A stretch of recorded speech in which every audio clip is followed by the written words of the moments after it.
All right, guys. Hard to believe we're going into week 8 right now. Crazy, flies right by. We really want to thank the fans last week. I thought we had a great home atmosphere here. It was a beautiful day. It was a great day for college football. We had a lot of people on campus, and obviously the game was a lot of fun. It was a great result, and I thought it was a good football weekend here in Chestnut Hill. We're very appreciative to our fans and our people. Just for the support that they've given us. Last week I think we had a good opportunity with the bye for things to work on some things, and some of those things came forward for us. We got some younger guys on the field, and they had some good experience out there and made some plays, and we were able to do some fine tuning a little bit. I thought, obviously, I thought we played well on both sides of the ball. Guys stepped up, and we showed some improvement, which was important and necessary. And now as we move forward, we need to continue to grow. Um, Obviously, we're going down to play defending national champion. We're going down to play an elite football team. Um, on a personal note, I just have the utmost respect for Dabo Sweeney. Gotten to know Dabo over the years. I think he's outstanding football coach, a better motivator. He just has a knack for creating a great culture with his program. That's been obvious, and then of course recruited a high level. So they have a lot of elite players on their program, on their team, and that's very obvious when you watch the tape. I mean, there's no doubt in my mind that they're the number one team in the country. Skilled, talented everywhere, proven it on the field. Um, so when I watch their tape, I see no weaknesses. I see great athletes and a great coaching staff. I think they're both their offensive coordinators, their defensive coordinator. Those guys are elite guys, and you can tell by when you watch the tape, how well coached each side of the ball is. So the challenges will be high, but we're looking forward to it. We had a great meeting yesterday with our team. Team had a lot of energy, a lot of juice, excited about the game. Looking forward to getting down there and playing. We've been in down there, a few times and here and had some wars. And our guys are well aware. They're smart guys. They know that this is an outstanding football team, but also excited for the challenge. So I expect that we'll have a great week of preparation and go down there and play with great effort and finish. So happy to answer any questions. Just talk about Andre, right? Get to him second. AJ, being on the precipice of all these school records in such a quick amount of time. Yeah, I mean that's great. I mean I think with great teammates around you, I think you can have an opportunity to play at the highest level. And he's obviously an elite player, and he's got a great supporting cast around him, which makes a difference. And he's been terrific. Um, you know, I actually said a week ago, I believe, to somebody, maybe I don't know, was it Julian or somebody? I said that I thought that we still hadn't seen his best yet, and I would tell you I'm not sure we've seen it yet. I'd say as good as it's been, I still think he can explode. Um, and we all saw what David Bailey can do as well. So it's a heck of a 1-2 punch. And when you watch the tape, what you really saw too was an offensive line that really played well. Tight ends and offensive line really played well. So it's a team effort. It really is. Just one thing for him to come in as a freshman, sort of halfway through the season, sort of make his mark and have his goals set out for himself. Like, oh, I want to do this and I want to do that. Right? But I mean, Rich pointed out, like, to do it so quickly, and even last year we didn't have some of the time, some of the stats, some of the taken away from him by injury. Right. What does it say that, like, one, he marked these things out, he had this potential, but he fulfilled it as quickly as he did, even when he didn't necessarily have the trajectory, path, didn't go as expected for him. Well, he's in his junior year, and this should be that year. His freshman year was a transition year, and he had some unbelievable moments. And second half of the season, he exploded. Last year, game 3 or 4, whatever that was, I can't remember now. I think it was against Temple.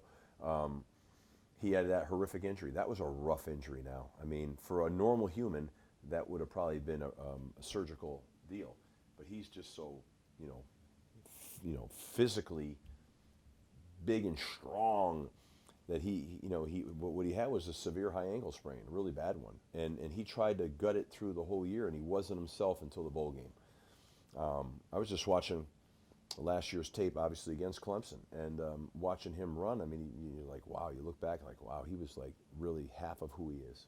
So he's healthy. Knock on wood. I hate to even talk about it right now. You know, he's healthy, and there's a lot that goes into that. Some is obviously good fortune, and the other is the fact that I think he's finally he's a fine-tuned shape and really strong, and I think his running style, he's done some things to lower his pad level and some other things like that. So he's taken some unbelievable shots, but knock on wood, he's healthy, and again, some of that sometimes is good fortune too. So This isn't a position anybody wants to be in the middle of the season, having to have like a quarterback change or whatever. right, But when you get that in the bye week, and you get that time to kind of, like you said, attack the defense that you hadn't seen before. right, You mentioned the running game. Like, I don't want to call it kind of like a blessing in disguise, but how much did it allow you to kind of say, hey, yeah, we double down on this running game. We got two big weapons. yeah. Let's go. I mean, there's no question it helped us. I mean, as I said, I think Saturday, we had, we needed to have that bye week for a lot of reasons. The obvious was, just physically and mentally tired. And as I said, I think Saturday too, the school piece here is very important, and that's not easy.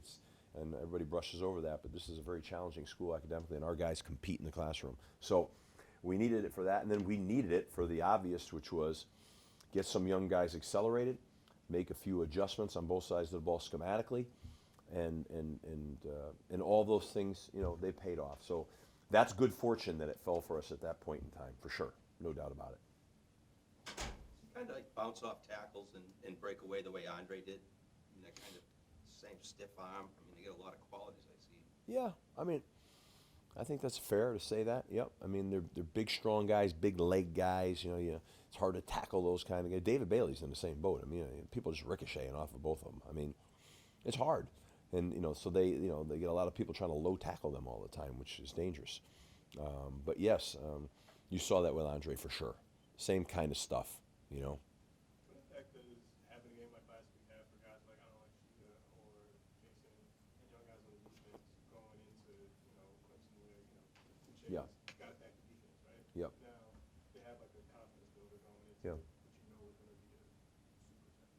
Yeah, I mean, I think every time they play, you're putting something in the bank as an investment for the future with them. They're just guys that are, learning. Now they've got to do that on the road in a really, unique venue, and that'll be different for some of these young guys. I mean, it's just the facts, right? I mean, you're going into an environment, it's like right up on you, and it's going to be really, really loud and all of that, and there's just going to be a lot going on, and that's that'll be a process for them as well, because although Louisville had a little bit, that wasn't quite the same as going into Clemson. So this is part of the journey, man. I mean, and that's offensively, this will be the first real crowd noise game we've been in this year.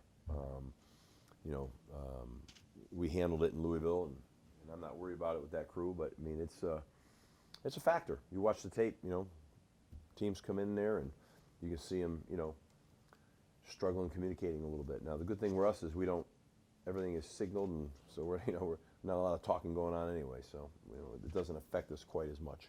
Are the things that were different with Dennis at all? When it sounds like practice or signal stuff or? No, he's a pretty sharp guy. I mean, that stuff, I think he handles all that really well. I think with Dennis, it's just, game experience. Just being in those games and all the uniquenesses that come up in a game, and, managing all of that. And I thought he did a good job managing it on Saturday. He had a critical play on Saturday, obviously, that 99-yard run. 99-yard drive that he started off with that critical third down conversion. I mean, really nifty, smart running, and set that up. And I think Dennis did a lot of good things, but he's going to continue to grow with every game. This will be kind of a different deal for him too, right? And but he's got a really good mindset. He's a very mature guy, very mature. For you, this is obviously a big one for you, right? Like, this is sort of not a home, I don't want to call it a homecoming, but kind of a full circle home for Richard. Yeah. But how have you seen him, his experience, sort of, how have you seen him sort of adjust to this environment? Mhm. What's he brought sort of on and off the field? How have you seen him perform on the field? Well, what he's brought on is great maturity to our program. He's a wonderful guy now. I mean, Dabo said he was a wonderful guy. He is a wonderful guy. I mean, he's about the right stuff. He loves his teammates. He loves being with the coaches. He loves coming up to the offices. He's fun to be around, fun to talk to. Very, very high character guy. Terrific person. He's grown on the field. I mean, he went through some really tough stuff for a couple years, and little by little, he's chipped away at that, and is really, you can see each week he gets a little better. Each week he gets a little bit more confident, and sometimes it's hard to put yourself in that situation and what that must really be like. Very, very difficult. But I think he's got himself there now. I'm sure that going back, he certainly loved Clemson. He loved his experience, loved his teammates and his coaches, and so I think I'm guessing going back, there's some excitement about going back, and sort of like, I mean, that's where he graduated from. So and they treated him great.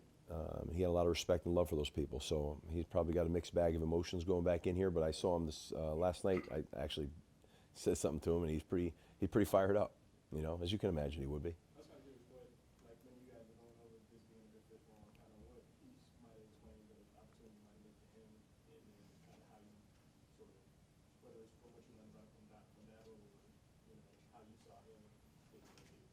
Well, when I met him, I said to myself, he will fit in here beautifully. I mean, he's like our guys, he's a great guy, and so I thought that would be a great fit. Did I know whether this would work out physically? No, I did not. I trusted our doctors. They communicated with his doctors. Everybody came together and felt like that this was the right approach, and that he was safety first, and so that part of it was an unknown. And then, but he is really, it's been seamless, I mean, on every front. He's just melded right into our program as if he came here day one. I mean, so it's been fun. Really enjoy having him be a part of our football family, and really excited that he's here. Talk about the pressure that you guys were putting on Devin Leary. I mean, I don't know if you've seen the film, some of the hits he took even when he completed a pass. Yeah. Pressures. Where did that come from? Out of the bye week, or? Excuse me. Yeah. I mean, we wanted to get a little bit more pressure. Yeah. And felt that we needed to do that. Every week's a different week, but we certainly felt that was something we needed to do. And I think in any given week, you need to do something to unsettle these quarterbacks. You just can't let them sit back there and set their feet. They're very talented players, and you got to challenge them. You got to challenge the offensive line. You got to challenge an offense. Penetration is a disruptor to offensive football, whether it be in the run game or in the pass game. You've got to disrupt. You just can't let offenses feel like they have control of their flow. With that comes, associated risks, and you're so you're trying to pick your poisons in the game, and this, really, who are you playing? Where are their strengths? What do you need to take away to win? To win, what do we have to do, so to speak, and then go from there. So, and every week it's a little bit different, and you make your choices, and hopefully you made the right choices, and that you can execute the game plan that you put together. So. They won last week and dropped in the poll, and I know that midseason polls aren't important, but if they are feeling disrespected because of that, is that another thing for you to worry about going in? Yeah, a long time ago, I just give up on all that. You know what I mean? Like, I'm sure it's all in there somewhere, but, to me, I'm sure quality, I know what Dabo's like. I mean, I'm sure down there it's about Boston College right now. Just like for us right now, it's about Clemson. And all that stuff, if you ride those roller coasters, not to say that human nature doesn't a little bit, but if you ride those roller coasters, I don't think that's very positive. So if you're riding it, it could be as much of a positive as a negative. I think if you're you're getting caught up in that stuff, say, wow, hey, it's us against the world, and we're getting disrespected, and I guess that can work, but sometimes that can cause you to lose your focus a little bit too, So, I know what my thought process would be, but the key is getting, 85 young men on the same thought process, and that's always been the key, right?